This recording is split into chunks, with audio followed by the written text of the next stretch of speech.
खूनाचा प्रयत्न या गुन्ह्यातील 2 पाहिजे आरोपी स्थानिक गुन्हा शाखेकडून पुणे येथून जेरबंद।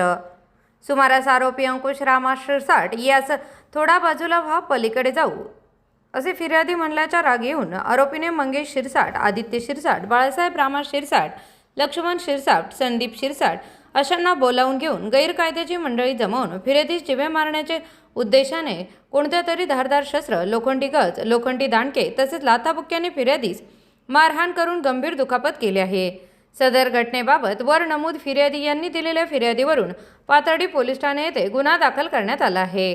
पोलीस निरीक्षक किरण कुमार कबाडी यांनी स्थानिक गुन्हा शाखेचे पोलीस उपनिरीक्षक महादेव गुट्टे, पोलीस अंमलदार फुरकान शेख, राहुल डोके, आकाश काळे, बाळासाहेब गुंजाळ, सुनील मालनकर, प्रशांत राठोड, चालक अरुण मोरे यांचे पथक तयार करून त्यांना वर्णनमूद गुन्ह्यातील आरोपींचा शोध घेऊन त्यांना ताब्यात घेण्याबाबत सूचना व मार्गदर्शन करून पथक रवाना करण्यात आले।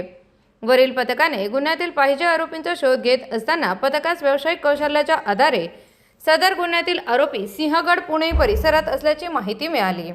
त्यानंतर पथकाने जाधवनगर, वडगाव, पुणे येथे जाऊन शोध घेतला असता 2 इसम संशयित फिरत असताना दिसून आले। त्यांना ताब्यात घेऊन त्यांचे नाव गाव विचारले असता त्याने त्याचे नाव आदित्य अंकुश शिरसाट, मंगेश अंकुश शिरसाट असे असल्याचे सांगितले। त्यांच्याकडील गुन्ह्याच्या अनुषंगाने विश्वासात घेऊन विचारपूस करता त्यांना सदरचा गुन्हा त्यांच्या इतर साथीदारासह मिळून केला असल्याची कबुली दिली आहे। ताब्यातील आरोपींना गुन्ह्याच्या पुढील तपासकामी पाथर्डी पोलीस स्टेशन येथे हजर करण्यात आले असून पुढील तपास पाथर्डी पोलीस स्टेशन करत आहे।